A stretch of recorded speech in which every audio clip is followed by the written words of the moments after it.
La Sagrada Biblia. Edición de Monseñor Juan Straubinger. Libro del Cantar de los Cantares. Introducción. El misterio que Dios esconde en los amores entre esposo y esposa, y que presenta como figura en este divino poema, no ha sido penetrado todavía en forma que permita explicar satisfactoriamente el sentido propio de todos sus detalles. El breve libro es sin duda el más hondo arcano de la Biblia, más aún que el Apocalipsis, pues en este, cuyo nombre significa revelación, se nos comunica abiertamente que el asunto central de su profecía es la parusía de Cristo y los acontecimientos que acompañarán aquel supremo día del Señor en que Él se nos revelará para que lo veamos, cara a cara. Aquí, en cambio, se trata de una gran parábola o alegoría en la cual, excluida como se debe la interpretación mal llamada histórica, que quisiera ver en ella un epitalamio vulgar y sensual, aplicándolo a Salomón y la princesa de Egipto, no tenemos casi referencias concretas, salvo alguna, que permite con bastante firmeza ver en la amada Israel, esposa de Yahvé. La diversidad casi incontable de las conclusiones propuestas por los que han investigado el sentido propio del cántico, basta para mostrar que la verdad total no ha sido descubierta. No sabemos con certeza si el esposo es uno solo, o si hay varios, que podrían ser un rey y un pastor como pretendientes de Israel, Bacari, o podrían ser, paralelamente, Yahvé, el Padre como esposo de Israel, y Jesucristo como esposo de la Iglesia ya preparada para las bodas del Cordero que veremos en Apocalipsis. Ignoramos también qué ciudad es esa en que la esposa sale por 2 veces a buscar al amado. Ignoramos principalmente cuál es el tiempo en que ocurre o ocurrirá la acción del pequeño gran drama, y ni siquiera podemos afirmar en todos los casos, pues las opiniones también varían en esto cuál de los personajes es el que habla en cada momento del diálogo. En tal situación, después de mucho meditar, hemos llegado a la conclusión de que es forzoso ser muy parco en afirmaciones con respecto al cantar. Porque no está al alcance del hombre explicar los misterios que Dios no ha aclarado aún a la Iglesia, y sería vano estrujar el entendimiento para querer penetrar, a fuerza de inteligencia pura, lo que Dios se complace en revelar a los pequeños. Sería, en cambio, tremenda responsabilidad delante de Él, aseverar como verdades reveladas lo que no fuese sino producto de nuestra imaginación o de nuestro deseo, como lo hicieron esos falsos profetas tantas veces fustigados por Jeremías y otros videntes de Dios. Como enseña el eclesiástico, nada es más propio del verdadero sabio según Dios, que investigar las profecías y el sentido oculto de las parábolas, tal es la parte de María, que Jesús declaró ser la mejor. Pero esa misma palabra de Dios, cuya meditación ha de ocuparnos, día y noche, nos hace saber que hay cosas que solo se entenderán al fin de los tiempos. El mismo Jeremías, refiriéndose a estos misterios y a la imprudencia de querer explicarlos antes de tiempo, dice, al fin de los tiempos conoceréis sus designios, de Dios. Y agrega inmediatamente, cediendo la palabra al mismo Dios, yo no enviaba a esos profetas, y ellos corrían. No les hablaba, y ellos profetizaban. En Daniel encontramos sobre esto una notable confirmación. Después de revelársele, por medio del ángel Gabriel, maravillosos arcanos sobre los últimos tiempos, entre los cuales vemos la grande hazaña de San Miguel Arcángel defensor de Israel, se le dice, pero tú, oh Daniel, ten en secreto estas palabras y sella el libro hasta el tiempo del fin. Y como el profeta insistiese en querer descubrirlo, tornó a decir el ángel, anda, Daniel, que esas cosas están cerradas y selladas hasta el tiempo del fin. Entonces, ninguno de los malvados entenderá, pero los que tienen entendimiento comprenderán. Finalmente, vemos que aún en la profecía del Apocalipsis, cuyas palabras se le prohibió sellar a San Juan, hay sin embargo un misterio, el de los 7 truenos, cuyas voces le fue vedado revelar. Nuestra actitud, pues, ha de ser la que enseña el Espíritu Santo al final del mismo Apocalipsis, fulminando terribles plagas sobre los que pretendan añadir algo a sus palabras, y amenazando luego con excluir del libro de la vida y de todas las bendiciones anunciadas por el vidente de Patmos, a los que disminuyan las palabras de su profecía. El criterio expuesto así, a la luz de la misma Escritura, nos muestra desde luego que, si es hermoso aplicar a la Virgen María, como hace la liturgia, los elogios más ditirámbicos que recibe la esposa del cantar, pues que ciertamente nadie pudo ni podrá merecerlos más que aquella a quien el ángel declaró bendita entre las mujeres, no es menos cierto que hemos de evitar la tentación de generalizar y ver en María a la protagonista del cántico, incluso en aquella incidencia del capítulo 5 en que la esposa rehúsa abrir la puerta al esposo por no ensuciarse los pies. Semejante infidelidad jamás podría atribuirse a la Virgen Inmaculada, ni aun cuando en esa escena se tratase de un sueño, como algunos interpretan.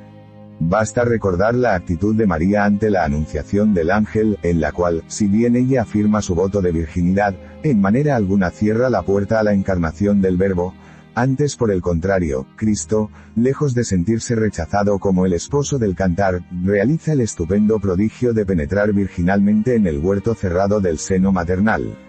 Y es por igual razón que esa falla de la esposa no puede atribuirse tampoco a la Iglesia cristiana como esposa del Cordero, así como también resultan inaplicables a ella los caracteres de esposa repudiada y perdonada, con que los profetas señalan repetidamente a Israel. De ahí que, por eliminación, y sin perjuicio de las preciosas aplicaciones místicas al alma cristiana, las cuales, como bien observa Yuon, en ningún caso pretenden ser una interpretación del sentido propio del poema bíblico, hemos de inclinarnos en general a admitir en él, como han hecho los más autorizados comentadores antiguos y modernos, lo que se llama la alegoría yavística, o sea los amores nupciales entre Dios e Israel, a la luz del misterio mesiánico, a pesar de que tampoco en ella nos es posible descubrir en detalle el significado propio de cada uno de los episodios de este divino epitalamio. A esta sentencia fundamental sobre Israel nos debemos atener, dice en su introducción al poema la Biblia española de Nácar, Colunga, y agrega inmediatamente, pero admitido este principio, una duda salta a la vista. Los historiadores sagrados y los profetas están concordes en pintarnos a Israel como infiel a su esposo y manchada de infinitos adulterios, lo cual no está conforme con el cántico, donde la esposa aparece siempre enamorada de su esposo, y además, toda hermosa o pura. La solución a esta dificultad nos la ofrecen los mismos profetas cuando al Israel histórico oponen el Israel de la época mesiánica, purificado de sus pecados y vuelto de todo corazón a su Dios. Las relaciones rotas por el pecado de idolatría se reanudan para siempre. Es preciso, pues, decir que el cántico celebra los amores de Yahvé y de Israel en la edad mesiánica, que es el objeto de los deseos de los profetas y justos del Antiguo Testamento. En torno a esta imagen del matrimonio, usada por los profetas, reúne el sabio todas las promesas contenidas en los escritos proféticos. El sumo pontífice Pío XII, en su importantísima encíclica, Divino Aflante Spiritu, sobre los estudios bíblicos alude expresamente a las dificultades de interpretación que dejamos planteadas, al decir que, no pocas cosas, apenas fueron explicadas por los expositores de los pasados siglos, que, entre las muchas cosas que se proponen en los libros sagrados legales, históricos, sapienciales y proféticos, solo muy pocas hay cuyo sentido haya sido declarado por la autoridad de la Iglesia, y no son muchas más aquellas en las que sea unánime la sentencia de los santos padres, y que, si la deseada solución se retarda por largo tiempo, y el éxito feliz no nos sonríe a nosotros, sino que acaso se relega a que lo alcancen los venideros, nadie por eso se incomode. Siendo así que a veces se trata de cosas oscuras y demasiado lejanamente remotas de nuestros tiempos y de nuestra experiencia.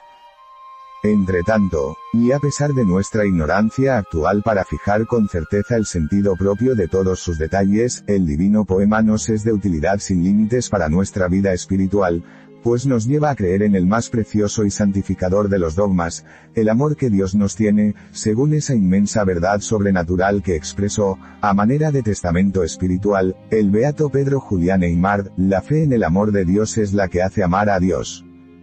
No puede haber la menor duda de que sea lícito a cada alma creyente recoger para sí misma las encendidas palabras de amor que el esposo dirige a la esposa. El cantar es, en tal sentido, una celestial maravilla para hacernos descubrir y llevarnos a lo que más nos interesa, es decir, a creer en el amor con que somos amados. El que es capaz de hacerse bastante pequeño para aceptar, como dicho asimismo por Jesús, lo que el amado dice a la amada, siente la necesidad de responderle a él con palabras de amor, y de fe, y de entrega ansiosa, que la amada dirige al amado. Felices aquellos que exploten este sublime instrumento que es a un tiempo poético y profético, como los salmos de David, y en el cual se juntan, de un modo casi sensible, la belleza y la piedad, el amor y la esperanza, la felicidad y la santidad. Y felices también nosotros si conseguimos darlo en forma que pueda ser de veras aprovechado por las almas.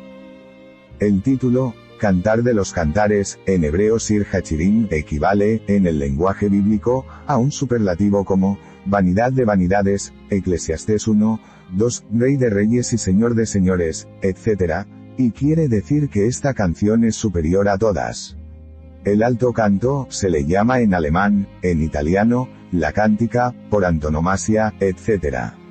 Efectivamente el Cantar de los Cantares ha ocupado y sigue ocupando el primer lugar en la literatura mística de todos los siglos. Poema todo oriental, no puede juzgárselo, como bien dice Vigouroux, según las reglas puestas por los griegos, como son las nuestras. Tiene unidad, pero, entendida a la manera oriental, es decir, mucho más en el pensamiento inspirador que en la ejecución de la obra. Intervienen en el Cantar de los Cantares, mediante diálogos y a veces en forma dramática, la esposa, Sulamita, y el esposo, denominados también en ocasiones hermano y hermana. Aparecen además otros personajes, los hermanos, las hijas de Jerusalén, etc., que forman algo así como el coro de la antigua tragedia griega. La manera en que se tratan el amado y la amada muestra claramente que no son simples amantes, porque entre los israelitas solamente los esposos podían tratarse tan estrechamente. No se exhibe, pues, aquí un amor prohibido o culpable, sino una relación legítima entre esposos. A este respecto debe advertirse desde luego que el lenguaje del cántico es el de un amor entre los sexos. No creemos que esto haya de explicarse solamente porque se trata de un poema de costumbres orientales, sino también porque la Biblia es siempre así, plata probada por el fuego, purificada de escoria, 7 veces depurada. Ella dice todo lo que debe decir, sin el menor disimulo, es decir, como muy bien observa Hello, sin revestir la verdad con apariencias que atraigan el aplauso de los demás, según suelen hacer los hombres. Dios quiere aplicar aquí, a los grandes misterios de su amor con la humanidad, ya se trate de Israel, de la Iglesia o de cada alma, la más vigorosa de las imágenes, la atracción de los sexos. Sabe que todos la comprenderán, porque todos la sienten. Y en ello no ha de verse lo prohibido, sino lo legítimo del amor matrimonial, instituido por Dios mismo, a la manera como el vino solo sería malo en el ebrio que lo bebiera pecaminosamente. De ahí que, como muy bien se ha dicho de este sublime poema, el que vea mal en ello, no hará sino poner su propia malicia. Y el que sin malicia lo lea buscando su alimento espiritual, hallará el más precioso antídoto contra la carne. Los expositores antiguos miraron siempre como autor del libro al rey Salomón cuyo nombre figura en el título, Cantar de los Cantares de Salomón, y fue respetado por el traductor griego. La Vulgata no pone nombre de autor, y diversos exégetas católicos remiten la composición del cantar a tiempos posteriores a Salomón, Yuon, Holshey, Ricciotti, Zapletal, etc. Otros empero, entre ellos Filión, lo atribuyen al mismo rey sabio, que en el poema figura con toda su opulencia. A este respecto no podemos dejar de señalar, entre las muchas interpretaciones que hacen variar de 1000 maneras el diálogo y el sentido, según que pongan cada versículo en boca de uno u otro de los personajes, la que adopta un estudioso tan autorizado como Bacari presentándola como, la que mejor corresponde tanto a los datos intrínsecos del libro, cuanto a las condiciones históricas del antiguo Israel. Según esta interpretación, el esposo a quien ama la Sulamita, no es la misma persona que el rey, sino un joven pastor que la celebra en un lenguaje idílico y agreste, contrastando precisamente con la fastuosidad del rey cuyas atracciones desprecia la esposa que prefiere a su amado. En este contraste, la paz del campo simboliza la religión de Israel, tan sencilla como verdadera, y los esplendores de la corte figuran los de la civilización pagana, que humanamente hablando parece tan superior a la hebrea. Tendríamos así, como en las dos ciudades de San Agustín, el eterno contraste entre Dios y el mundo, entre lo espiritual y lo temporal. El valor de esta interpretación que permite entender muchos pasajes antes obscuros, podrá juzgarse a medida que la señalemos en las notas. Entretanto ella explicaría que Salomón, siendo el autor del poema como lo sostiene también Vigouroux con sólidas razones, se haya puesto él mismo como personaje del drama, pues que, siendo así, ya no aparecería como figura del divino esposo, sino que, lejos de ello, se presenta modestamente con su persona y su proverbial opulencia, como un ejemplo de la vanidad de todo lo terreno, cosa muy propia de la sabiduría de aquel gran rey. Agreguemos que esta manera de entender el cantar según lo propone Bacari no se opone en modo alguno al aprovechamiento de su riquísima doctrina mística, pues nada más congruente que aplicar las relaciones de Yahvé con su esposa Israel, a las de su Hijo Jesús, espejo perfectísimo del Padre, con la Iglesia que él fundó, y con cada una de las almas que la forman, en su peregrinación actual en busca del esposo, en la misteriosa unión anticipada de la vida eucarística, y finalmente en su bienaventurada esperanza, cuya realización anhela ella desde el principio con un suspiro que no es sino el que repetimos cada día en el Padre Nuestro enseñado por el mismo Cristo, Adveniat regnum tuum, y el que los primeros cristianos exhalaban en su oración que desde el siglo I nos ha conservado la Didache, o doctrina de los 12 apóstoles, así como este pan fraccionado estuvo disperso sobre las colinas y fue recogido para formar un todo, así también, de todos los confines de la tierra, sea tu iglesia reunida para el reino tuyo. Líbrala de todo mal, consúmala en tu caridad, y de los 4 vientos reúnela, santificada, en tu reino que para ella preparaste, porque tuyo es el poder y la gloria en los siglos. Venga la gracia. Pase este mundo. Hosana al Hijo de David. Acérquese el que sea santo, arrepiéntase el que no lo sea. Maranata, ven Señor. Amén. Cantar de los Cantares.